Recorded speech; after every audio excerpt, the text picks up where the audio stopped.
What's up, and welcome back to the Inside the Diamonds podcast. I am solo again. Yeah, CJ's stuck at work and got some stuff going on, so I want to keep the show on the road, keep some things rolling. A lot happened this weekend that I want to get into. It's Tuesday night. We're recording while I'm recording. We decided to take the holiday off and come back Tuesday. So I'm going to dive right in. I've had a chaotic day and I just want my hour of therapy. I'm hoping you guys do the same with this, but if you don't, you don't, and it is what it is. So let's start right off. Ronald Acuna Jr., the news of the weekend, done for the year. And, you know, I hate seeing it because he's one of the best players in baseball. There's a reason he won the MVP last year. But it was just a freak accident. And you see it in football all the time. Going back to second and just his leg gave out and he went right down. But the other crappy part about the whole thing is it's the opposite ACL that he had torn. I believe it was 2021. Just one of the best hitters in baseball. Yes, he was having a down year. His numbers weren't exactly what you expected from him to start the year. But you never want to lose a guy like that can, once the summer months come in June, July, and August and things start to heat up, he can heat up with it. The other interesting thing about the injury was, let's not forget, in 2021, he suffered an injury, was out for the year. I believe it was his ACL then. And the Braves won the World Series. Now, granted, they had Freddie Freeman then. They have Matt Olson. Sean Murphy's coming back right now. The difference is Spencer Strider's out for the year for them. That's not the same. Not the same as what you had. But you do have Chris Sale. And as long as he stays healthy. Look, I debated all day. And if you listen to our National League Prediction podcast, I had the Braves going to the World Series. Now, watching what I've watched over the last, I think we're 8-9 weeks into the season now. Yeah, I might walk that back, and the Phillies look like the team to beat, but we'll get to that a little bit later on. The one thing about the Braves with this whole injury is that signing of Adam Duvall in the offseason gives you a bat. He's not Acuna. He's not going to steal bases. He'll steal some bases, but he's not going to put up, what did Acuna put up, 70 last year? He's not going to do that for you. Not even close. He's not even going to sniff that. Could he put up 30 bombs? He very well could. If he gets hot, stays healthy, yes. But that makes that signing a lot better for them, and it opens up a spot. And the season Ozuna's having, they're still okay. Again, it all comes down to the injuries. If everybody they have still right now stays healthy, they could be a problem. Are they going to win the division? I don't think so. But they could very well stay healthy. The next big one from this weekend that I had was being in the Boston market. I see a lot of tweets, and I follow a lot of Boston writers and stuff like that, so I see a lot of things. The interesting one was Kenley Jansen, and it sounds like they're all out on him in Boston, whether it's he just leaves at the end of the year in free agency or he's traded at the deadline, which if you listened or read everything I've written, he's gone at the deadline. Gone. I mean, the writing is on the wall. He's going back to LA. If he doesn't, I'll be shocked. But they need an arm in the bullpen. The Red Sox have an arm that they can deal, especially come deadline time, because you're going to get Liam Hendricks back. It just makes sense. And his tenure with the Red Sox has not been what he expected. I mean, he made his thoughts known this offseason about what they needed and what they needed to do, and the Red Sox didn't do it. And here we are. So, I mean,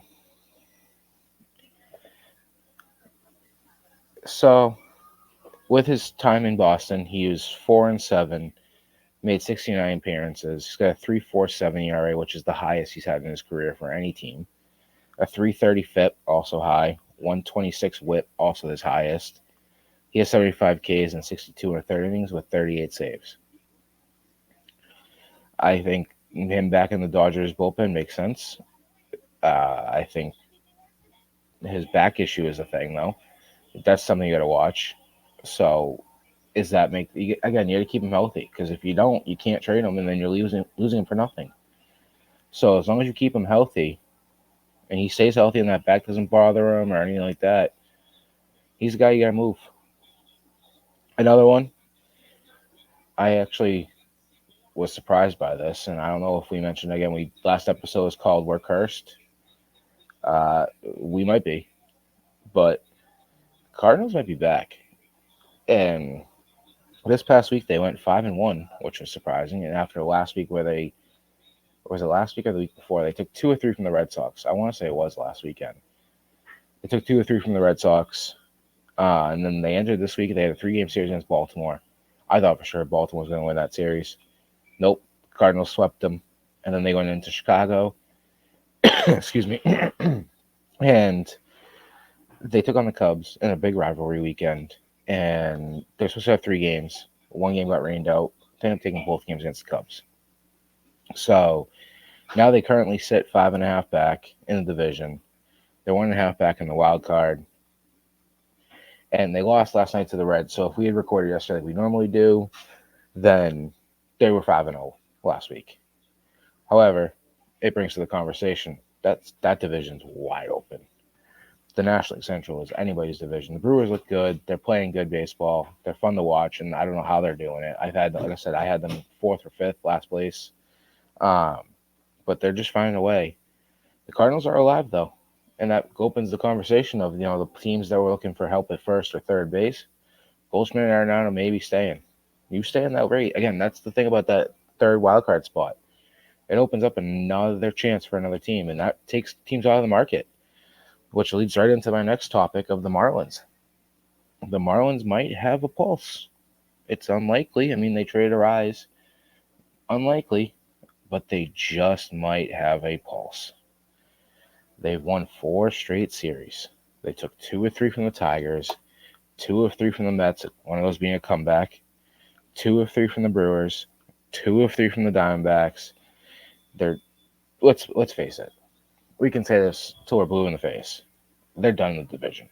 That, like I said for the Braves, I'll say it again here. It's the Phillies division. I mean, I have that as another note. I should have just jumbled the NL East altogether. I didn't. But the wild card is still a possibility. I mean, they're 9 back right now. They have every team in front of them. Every team. But it's the end of May. You got June, July, August, and September. You keep winning series, take 2 or 3, 3 or 4, split a 2-game series, whatever you do, you're still in the race. You just win series. It's all you have to do. And their arms are coming back. I mean, granted, again, like I said, that extra wild card spot opens things up. Could they move an arm? I expect them to not be in it, and Luzardo's gone, and there may be another one. AJ Puck might be another one that gets moved. There might be other arms. I mean, I wrote a few weeks back that Jazz Chisholm was a guy that I wanted the Blue Jays to go after, and that might be off the table now. I don't know why they would trade Jazz Chisholm. I mean, you got the rotation. You need a superstar player or hitter that can help your franchise. That's Jazz Chisholm. Why are you going to move him? So I would have liked him in Toronto. I think they're selling as well. But it's the end of May. Now we're into it. Now it's all a race. And this is where things start to heat up. Teams get hot. Teams figure out what they have, what they need, what's coming next for them. I'm sitting here. I got on the big TV, obviously, I have the Red Sox, but on my little TV, I have MLB Big Inning.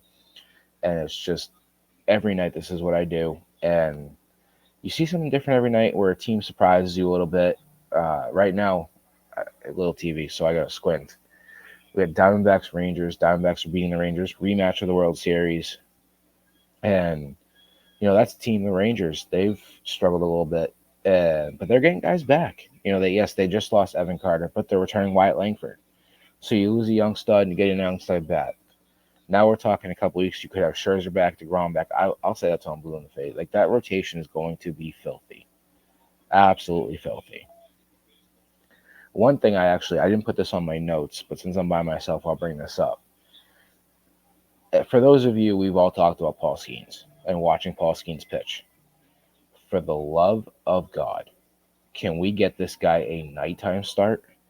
Every time it's his day to pitch, it's a 1:30, 2 o'clock. can this guy get a 7 o'clock prime time after dinner on your TV viewing? Because he is must-watch TV. I mean, he's made 3 starts now. His fourth will be tomorrow, and it was supposed to be a 1 o'clock game. Tigers and Pirates got rained out today. It'll be a 4:10 start. Okay, that's great. You get home from work. He might still be in for the fifth or sixth inning, but can we get this guy on a 7 o'clock game? His first one was 2:10. His second one was 12:10, I believe, in Chicago. No, 2:10 or 1:35, and then a 12:10 start. How do you not put your? I'm. It's all scheduling. I get it, but this guy is the most marketable guy, or not the most, but one of the most marketable guys in baseball. He's the prospect everybody wants to see. He's the prospect everybody talked about. You gotta put him on during prime time. Got to have it on at some point. And it was nice to see him last start. He came out the first 2 starts, did it with the pitching. I mean, the strikeouts. He struck out 7 plus both starts. And then last start, he had 3, but he went 6 innings, gave up 1 run. He's got ways to get guys out. It was his first time seeing a team that wasn't the Cubs. And of course, the Pirates bullpen blew it, and they lost that game. So I just want to see Paul Skeens in a night game. And I don't even know when that could possibly happen, because I feel like the Pirates play a lot of day games. So, and tomorrow you get a feast.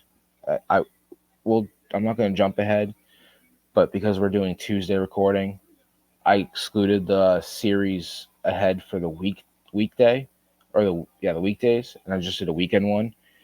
But that Tigers-Pirates series would have been my weekday look-ahead one, because you would have had Tarek Skubal against Jerry Jones, and then you would have Jack Flaherty, who has the most strikeouts in the American League. He's up there against Paul Skeens. And so you had 2 of the Pirates' phenom starters taking on 2 solid Tiger starters, and one of them, the Tigers ace, who is potentially a Cy Young Award winner. We get it all in one day, but it's 12:10, 4:10. So if you're at work and you can watch, I'm happy for you. I can, or I'll have it on my phone. I'll listen to it, whatever. I'll be tuned in. However, if you can't, you're missing Paul Skeens again. The first one was on a weekend, so that was nice. You got it on Saturday. After that, everything else is weekday. You're working. You can't see it. We're missing out on this guy. The next thing, we're going to stick with the NL East. I think actually every note I have here, except for the Nationals, the NL East is covered. So the next one is the Mets. And they are just allergic to winning baseball games. Allergic. They, Friday night, they were up 6-2 against the Giants. They gave up 5 runs in the 8th inning. 5. So that makes it 7-6. Then they gave up a run in the 9th to make it 8-6. The Mets got one back, but they ultimately dropped that game. You had a 4-run lead, you need 6 outs, they lost. Now we go to Saturday. They were up 2-1 going into the 9th inning. The Giants would tie it, and then the Giants ended up scoring 5 runs in the 10th. You have Edwin Diaz. Now, Edwin Diaz has not been his normal self this year. There was even conversation of moving him out of that role. They got to figure that out, because that's games you got to win. You're up going into the 8th, the 9th. You got to win those games. And it goes back even further than that. Back on the 18th, they gave up 4 runs to the Marlins, and the Marlins won the game. This team just does not want to win. And until you figure that out, you're not a playoff team. No, they miss Kodai Senga. That's a miss right in the rotation. But there's been conversations going on nonstop. Pete Alonso, what are we doing? Is Alonso staying long term? Is Alonso going? What's going on? If you're not in it, do you have the conversation? Unless you can get him agreed to a contract. If you can keep him here, get him to stay, then fine. But if you can't, that's a bat you may have to think about. Get the pieces. It's a conversation. It's an interesting one that I'm glad I'm not a GM or an owner. I don't want to have that conversation, because that's a bat I don't want to lose from my lineup. And the fans will not be happy if you trade him. Keeping on right along here, the Royals-Rays played this weekend. And that wasn't on my series to watch or anything like that. But It's the story of two teams trending in the wrong direction. The Royals last week went 5-1. The one loss was on Sunday as they wrap up their series with the Rays. But going into that, going into Sunday, they had won 8 straight games. They swept the Tigers, and they looked like I said it in the offseason when we did our predictions. I thought the Royals were a good team. I thought they were scary. I didn't think they were this good. Seth Lugo looks fantastic. Michael Walker's in there. They look, and Bobby Witt Jr. is a face of a franchise, and he's locked up long term. The Royals are not going anywhere. So as a Tigers fan, get used to the Royals being a problem. The Twins might fall off. The Guardians might have their issues. The Royals will be a problem. On the other side of that, the Tampa Bay Rays last week went 1-5. They had dropped 6 straight before they won Sunday's game. They had gotten swept by the Red Sox in their home ballpark, and then the Royals took the first two, and the Rays finally won on Sunday. That team, I said it in the offseason, injuries. They're not a bad team, but they live and die by their pitching. That's their secret. They just seem to have a way with pitching. And the lineup's good. The lineup's going to hit. Paredes looks good. Arozarena's there. They have the pieces, but they need the pitching. And they're missing their best arms. That's why I just didn't think 2024 was the year for them to contend. And right now they're in fourth because the Blue Jays have been terrible. They might drop down there too, and you might see some moves being made. They moved Tyler Glasnow. Glasnow's gone. They moved a couple other pieces. And even Rosarena was mentioned as a package deal with Glasnow, and that just didn't happen. So, can the Rays figure it out? I don't know. Will they? I don't know. The next thing, going back to the NL East, again, like I said, I really should have just jumbled these all together, but I didn't do it. The Phillies, and I said it for the Braves, I said it for the Marlins, are the team to beat. The Dodgers have had their struggles. They dropped 3 at least over the weekend to the Reds. The Phillies just find ways. They had a rough weekend as well. I believe they dropped 2 of 3 to the Rockies, but that's the thing though, is Dave Dombrowski is their GM, and he sits there and they sees them lose to a bad team, and here's how to fix it. He's just gonna go out there. If the owner gives him the permission, he'll go spend your prospects and go get you what he wants for that championship. Did it in Detroit in 2013. That team was the team destined to win the World Series until everything happened in Boston with the bombing. The Red Sox became that team that year, and they just were on a mission. That's what happened. That Tigers team should have won it all. Things happened in Boston. Team became on a mission. You know the rest of the story. 2018, he went out. There was talk of Giancarlo Stanton coming. He didn't want that. He didn't want that contract. He went out and signed J.D. Martinez, got him on a team-friendly contract, I think. And the Red Sox had the most wins that season and went on and won the World Series. And they only lost 3 games that postseason. And at the deadline, he went and got Eovaldi. He went and got Eduardo Nunez, or maybe Nunez was here, but he went and got Steve Pearce, ended up being the World Series MVP. He knew what he needed. He went and got it, and he got a championship. He knows how to build a team. But his problem is forever, and it depends on how you feel about the team. He's going to blow up your future to go get you a championship. So right now, the Phillies have the question of, do you want the championship right now, or do you want to be sustainable for the future? Because you have 2 arms in the minors who aren't bad and can be a part of this nasty rotation that might be the best in baseball right now. And Zach Wheeler, Ranger Suarez, Chris Sanchez, and Aaron Nola. Those 4 right there can win you a postseason series. But do you go sell off a Bell or something and go get a big name? A big name. I don't know. Bryce Harper playing first base opens things up for you.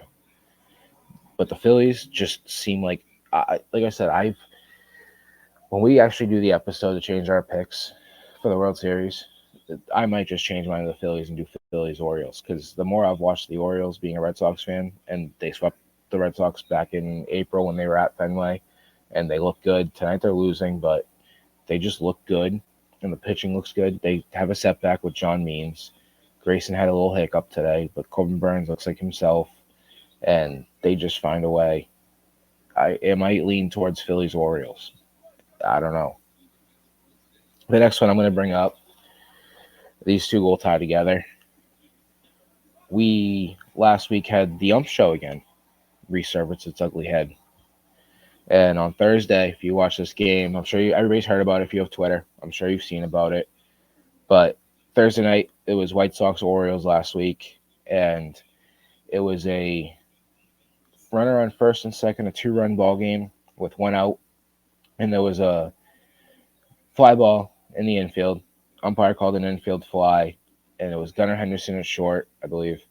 He was coming on the ball, and the runner on second kind of just stood there. I mean, he ended up getting Gunnar Henderson ran pretty much right into him because of they got rid of the shift, so they slid him over. Now, you have to have two fielders on each side of second base if you're not familiar with the rule.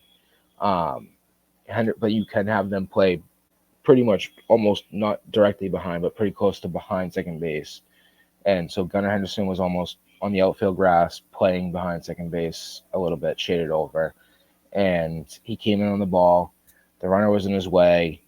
He ended up making the catch, but the umpires ruled it as interference, called the runner out as well. Double play ends the game. Now, the MLB league office came out the next day and said that wasn't interference. The Chicago White Sox manager came out and said that wasn't interference. And the fact that the league comes out the next day and says that wasn't interference. Now, were the White Sox going to win that game? Probably not. But again, we got to figure this out. I mean, you got to all be on the same page. That's not interference. The first time I saw it, I thought it might have been. And then the more and more I've watched it, it definitely wasn't. And it was just, he's there. If Henderson's playing his normal spot, it's a routine catch. Nothing happens. The rule is weird. It's an interesting thing. But it's, again, the ump show. And they reviewed it, didn't change the call. What's the point of having review? And then you have, like I said, you had the league office the next day come out and say it wasn't interference. So you review it, you call into New York, and they're not telling you. You got to fix that. You have to fix that. Going on to the ump trend, Angel Hernandez. Everybody knows him. Nobody likes him. All done. And that came out of nowhere. Just last night on Twitter, Bob Nightingale had it, and I don't trust Bob Nightingale, so I waited for more, and then Jeff Passan came out with it. That's my guy to trust. It came out of nowhere. No idea what that came from. But he's all done. Now, am I upset about that? No. Bye, Angel. The only reason I'm upset is we're going to miss the clips of the terrible calls he cost teams. The best video out there, and if you want to look this up, is Kyle Schwarber losing his mind on Angel Hernandez. One of my favorite ejection videos, because you just see him take the bat over his head. And if you're watching on YouTube, you're watching me do this, and just hucks it like this, and turns around and says, here and here. What's this? And then you see Joe Girardi. Again, that's how long ago that was. You just see them both go like Kyle is losing his mind, and Kyle does not lose his mind like that unless it's a bad call. And I looked it up, and I don't know if this is the stat behind the plate or altogether. 8 games for Angel Hernandez this year. Now, if that's behind the plate, okay, that's fine. Because we're about 50 games in, so you figure they rotate. So, I mean, that makes sense. If that's 8 games as an umpire this year, that tells you he was getting forced out. My favorite thing I saw on Twitter with the retirement was that they gave him a contract, and he thought he was signing an extension contract and didn't realize he was signing his retirement paperwork. Thought that was kind of funny. But now it brings up the question of, we've had this conversation about robo-umps and all that stuff. The real thing we want to talk about here is, at least I want to talk about it. What's next? Who's the next umpire that replaces Angel Hernandez in this aspect? To me, there's 2. C.B. Buckner. He might be worse than Angel Hernandez.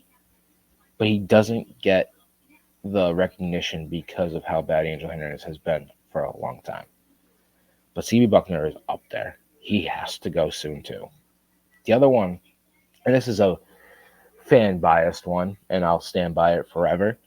Les Diaz cost the Red Sox a chance to come back in the series against the Astros and force another game, and ended up calling it a ball, and then the rest is history. The Astros homered, and they moved on to the World Series, ended up losing to the Braves. I don't know if the Red Sox would have beaten the Braves, but that's another one. That was terrible. He's on my shit list for umpires, and if those two go, you're always going to have disagreements with umpires. They're never perfect, but we're making progress. Making progress. We'll continue. I'm all done with the umpires. We don't need to talk umpires anymore. We'll go into Pete Crow Armstrong. And I was saving this for JC. This is the one that I wish he was here for, but Pete Crow Armstrong is a top 15 prospect, I believe, on our website. It's all changing now because I'm working on the new updated list. But the other night he was thrown at twice, and you could tell he was aggravated by it, and everybody looked pissed in the dugout. And the very next pitch, he smokes a ball over 400 feet. That's how you answer. It's not something like worthwhile or like a big thing. I thought it was impressive that the whole sequence of that at bat. So that was just a quick one I wanted to touch on. And Pete Crow Armstrong's had a rough go of it. You know, he struggled up with the Cubs, and he's back in AAA trying to figure some stuff out. I'm sure he's going to be back. Cubs are one of those teams. They got like 6 pieces in the minors that just are in the top 100. They're going to make a statement. They'll be back. The Orioles are the same way. Those are 2 teams that have a future. They have the pieces to sell off if they want to get better. The Cubs are still in the race. They're at 500 entering today. So I don't think Pete Crow Armstrong's going to be one of the pieces moved. I'm just saying that they have the pieces if they need to do something. The final thing I want to talk about from last week, and it's Reese Olson. And I don't think I've mentioned him at all, but it's time we get him some love. It's time he gets some recognition. I talk about Tarek Skubal nonstop, and we talk about all the pitching. And if you haven't figured it out by now, I love watching pitching. I tune in on Red Sox off days or other TV pitching matchups. I want to see pitching. I like watching pitching, and I could never pitch. I was a hitter, but I like watching good pitching. And Reese Olson has gotten the short end of the stick. And I said it a couple weeks ago that it's time the Red Sox give a little respect to Tanner Houck and Cutter Crawford. Get them some run support, because Tanner Houck should not be 4-5. Reese Olson should not be 1-5. Should not be. He's got a 1.92 ERA. A 1.92. That's 5th in baseball and 3rd in the American League, and the guy has 1 win. He's going out there and pitching his balls off for you, and you can't get him runs. I said it. Oh, maybe I did say it 2 weeks ago when we talked about the Skubal start. Now the Tigers put up 13 runs. They save all their runs for Skubal. They couldn't give any of those to Reese Olson, who made a start 2 days prior. This guy is just pitching fantastic baseball. Probably not the way to word that, but I'm not good with words sometimes. He's got a 1.05 whip, which is 19th in all of baseball and 11th in the American League. His strikeout numbers aren't there. He has 47, but he's pitched 56 in the 3rd innings. It is time that we talk about Reese Olson. He's going to pitch this weekend against the Red Sox. I'm trying to think of what they have lined up. I believe he is pitching Friday night against Tanner Houck. You want to see a must-watch TV? Tanner Houck versus Reese Olson? That's a game to watch. Oh, wait. Sorry. Let's get into my next argument that I didn't have on my list. All of these streaming services. I am glad. The one thing I will say I'm glad about is we got rid of Peacock, and they've shifted to a free streaming service that you can watch games. But can we stop with this Apple TV Plus games? I'm tired of it. I literally all last week tried to figure out how I was going to watch this if I didn't have to buy it. I caved. I got it. I'll be locked in on Friday. But I can't even watch it on MLB TV. That's a blackout game. That shouldn't be happening. I used to watch it, and I know it's been around for a while. I used to just watch it on MLB Big Inning. Okay, but you got rid of Peacock. Why are we still doing Apple TV Plus? I would love to know, and I tried to find it today, and I just maybe didn't look it up the right way, what the contract was for that. But I'm not a fan of all these streamings. It's the same with the hockey. I know everybody baseball, they got the issues with their Bally Sports, and everybody's got an issue. Seems like with that, make things easier. You want to grow the game, but you're not growing the game. You're making it harder for everybody to watch. I had to get ESPN Plus to watch any hockey game I wanted to. Football, I saw you're going to spend $800 to watch every game if you want this season. It should not be like that. NBA does it great. They have NBA Game Time or whatever. You just pay $100, you watch any game. They don't black you out, I don't believe. Or at least if they do, I haven't heard anybody bitch about it. That's how you fix things. But, you want to make America's pastime great again, or a good product, and you want to market these players. You got Shohei and all them. You want to market these players. Let's get it so everybody can watch it. Let's fix this. But that's my rant. I like Roku. Roku's free. It's easy to use. If you don't have a smart TV, there's other ways to get it. I mean, it's really easy to use.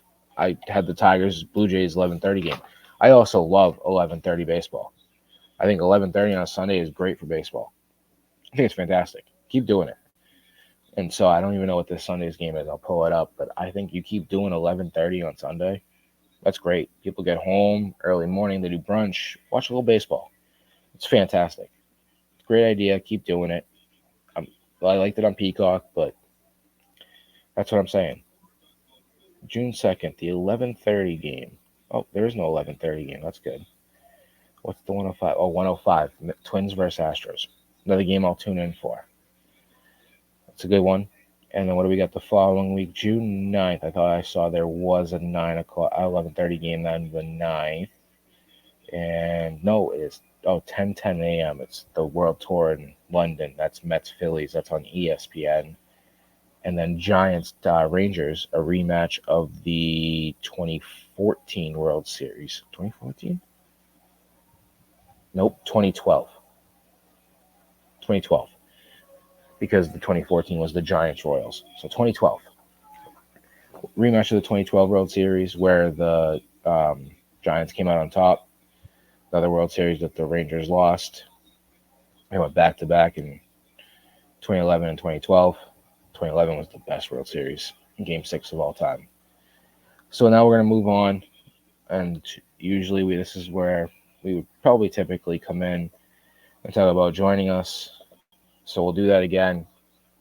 If you want to write and cover a team, let me know. For some reason, I thought I made our Down on the Farm pretty marketable. I still have people reaching out to me about it, so that probably will grow. You want to cover prospects? You want to cover umpires? You want to cover anything? We got something for you. I can talk at length on end. I'm sure there's stuff. Every time I end this episode, I forget something. If you want to join us and you want to be a part of the podcast with me and JC, come do that. But there is chances to do something, and there's always opportunity. There's always stuff to grow. Just come and have a conversation with me. We can talk. We'll go from there. So next we're going to move on to, the prospect of the week. And I went back and forth. My pitcher I had locked in.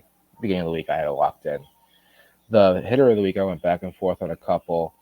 And I had went through 3. If you haven't seen it now, and I wish I got the link earlier, we changed our Down on the Farm first, at least what I'm doing. A lot of people will be doing teams. I am doing the Eastern League and the International League. If you're not familiar, the Eastern League is AA, and it includes 12 teams. And then the International League has 20. It is all the American League East, American League Central, National League East, and National League Central teams. So those are the 2 I'm covering. And I give you an in-depth of what the schedule is for the week, what the scores are for the week, what the standings were entering the week, and what they were at the end of the week, how the prospects in the top 100 performed for their team. And if your team doesn't have a prospect in the top 100, I picked my top 1 from my top 10 rankings, and I put them in there so you get an update on how your team's top prospect at that level is doing. So every team gets covered. There's not a team left out on these. And then I do the week ahead. What's their next series? Because the way the minor league baseball does, and I've talked about this, is they're off Mondays for the most part. Some teams did play this past Monday because of the holiday. But for the most part, they play Tuesday through Sunday against the same team, 6 games. Or they do makeups and they have double headers. But for the most part, it's 6 teams. And then you go from there. So if you want to check those out, they're on the website. You could search, go to the top of the website, pick your team, go to the drop down, and it's probably there. As long as your team is one of the teams covered in those two. If you're a Rangers fan, a Reds fan, and a Red Sox fan, we do have Down on the Farm still for those.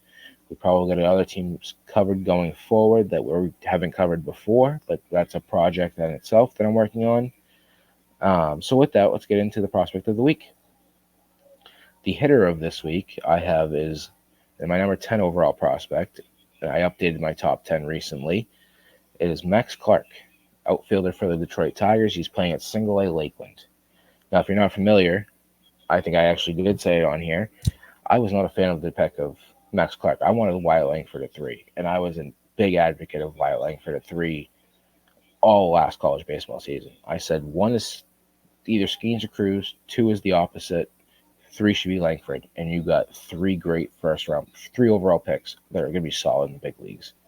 Tigers went Max Clark. Now, he might be solid in the big leagues, but he's also 19 years old. They got after him out of high school. You're not going to see him for some time. But last week, he had a great week. In 5 games, he had a hit in every single game. He went 9 for 20 with 3 doubles, a home run, 9 RBIs, 6 runs scored, 5 walks, and 4 stolen bases. Talk about getting on and just causing havoc. For this season, he's hitting .277 with a .766 OPS, 5 doubles, 2 home runs, 30 RBIs, 30 runs scored, 28 walks, and 14 stolen bases. Now think about that. Entering last week, he had 10 stolen bases. He had 23 walks. He had 24 runs scored. He had 21 RBIs, 9 RBIs. It's wild. And he had 2 doubles entering the week. So he beat his doubles for what he had entering the week with just that 5 games he played in. He also hit a home run when he had 1 coming into the series. So he's a player to watch. I don't know how long it's going to be until he's at high A. It might be a little bit because of his age, but he should be there by the middle of the season, if not the end of the season, is my guess. We'll see what happens. My pitcher, like I said, I had him picked the beginning of the week, and he had a bad start yesterday, so he won't make this list again next week, but he's 85th right now on my list. It's Hurston Waldrop. He's from Double-A for the Atlanta Braves. He was drafted, if I remember correctly, out of Florida. Last week he went 6 1/3 innings, picked up the win, did not allow a run, gave up 4 hits. He walked 1 and struck out 8. That's one of his best starts of the season for a team that, like I said, they lost Spencer Strider. They called up AJ Smith-Shawver, who I have in my top 100. He pitched well in his first start of the year, but is now on the injured list. So they just made another call up today. They're working just different pitching prospects coming in, trying to get through. And they're going to make the playoffs. They're a playoff team. But Waldrop's couple, maybe you see him at the end of the season for the call-ups, but I would think next year you might be in AAA and you'll see him, better chance of seeing him next year, which could make the conversation of what do you do with Max Fried. But that's a conversation when JC's here, so I can see what his thoughts are. But this season, Waldrop is 3-4 with a 2.92 ERA. He has a 1.40 WHIP, 48 strikeouts, and 49 1/3 innings. So those are the prospects of the week for this week, and I'm going to work on for next week, making sure I can put the link up for either I can put up the top 100 here, but going forward, I want to put up a link for the International and Eastern League articles. So if you're a fan of those teams, you can see what's going on. Now, Waldrop would not have been covered, and Clark would not have been covered because I didn't do Double-A for the whatever league that is. I forget what the name of it is. And Clark is Single-A, and I do Double-A and Triple-A. So we'll move on then to the final thing, and that is the series of the weekend. And so the first one I have, and this is one that I love, and I will be there in the house on Saturday, It is Red Sox Tigers. And I love this series. Obviously, we talked about at length that I am a Red Sox and Tigers fan, so I love watching this. It's a 4-game series. And so on Thursday, we got Kenta Maeda versus Nick Pivetta. On Friday, it is Reese Olson versus Tanner Houck. Again, that's at 7:10. That is a must-watch game. I expect the pitchers do. I expect low scoring. If you're a gambler, take the under. That's just the way I see it right now. On Saturday, the game I will be at, it is expected to be Casey Mize versus Cooper Criswell. We'll see. Cooper Criswell did not look good last night. There is a chance something could happen there, and it's not him. That if you look at certain sites, they don't have a starter for that game. And then on Sunday is the finale at 1:35, and that's another pitching matchup to watch. Brian Bayo, who struggled in the first inning tonight but looked good after that, going up against Tarek Skubal. So that is 4 games. I think it's a split. That's my personal opinion. But I don't put anything past the Sunday Sox. I have the Houck game and I have Saturday's game as the 2 wins for the Red Sox. I don't put Friday and Saturday, right? I did say that? Okay. And then Sunday, the Red Sox are 9-0 on Sunday. But it's Skubal. So that's where I am torn on that one. It could be, and the Red Sox win the series. But that Skubal's a tough matchup, so we'll see what happens in that one. The next series I have coming up is the Padres versus the Royals, which is a 3-game series. And that starts on Friday, and we will have, there's no pitchers decided yet. But that'll be a fun series because, like I said, the Royals are a team to watch right now. As much as I don't like the AL Central and that whole division's wide open, it's going to be a crapshoot on who wins it. The Royals are going to make a name for themselves in that division, and they're going to be a problem for a little while. The Padres, I talked about them a couple weeks ago with what they did against the Dodgers, and then they fell off. They're still in a playoff spot, I believe. They are holding the final wild card spot right now, and they're 5.5 back at the Dodgers. The Dodgers have had a little bit of a rough streak, so it's a series, though, to see what the Padres got. It'll be a lot of fun to watch.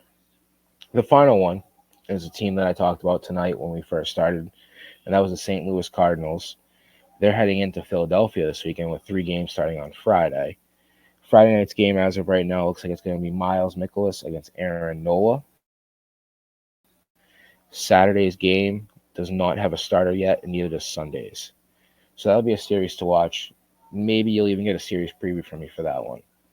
So stay tuned. There might be a series preview. Maybe I'll do one. I have the Phillies stuff all set up. I can just add the Cardinals in and do it out. So that is about it from me. Again, like, subscribe, do whatever you got to do so you don't miss these episodes. I'm sorry again, it's me. I'm sorry you got to listen to me ramble for right now 43.5 minutes, but I want to keep the show on the road. I want to make sure you get your baseball coverage for each week in case you miss something. But if there is, like I said, if there's something, maybe next week what I'll do is we'll plan for a Monday episode. And on Sunday, assuming I remember, I'll put it out and I'll have people comment if they want to hear something on the podcast, and we'll go from there. But for right now, I hope you enjoy your week of baseball. There's a lot of good games on right now. The Red Sox are about to beat the Orioles for the first time this season. Right now, I see the Cardinals are up 7-1 on the Reds, so they're going to go to 6-1 in the last 8 games. Last 7 games. I see the Braves are up right now. We got the A's are beating the Rays. Again, the Rays are a team going in the wrong direction. I mentioned the Diamondbacks and Rangers in a rematch of last year's World Series, and the Rangers have put up 4 runs since I said it was 2-0 Diamondbacks. It's good baseball going on right now. It's a lot of fun to watch. There's a lot of spots open, again, with that extra wildcard spot. So, tune in to what you want to see, but I highly suggest, watching every team play, and I hope you enjoy your week of baseball, and we'll talk again next week.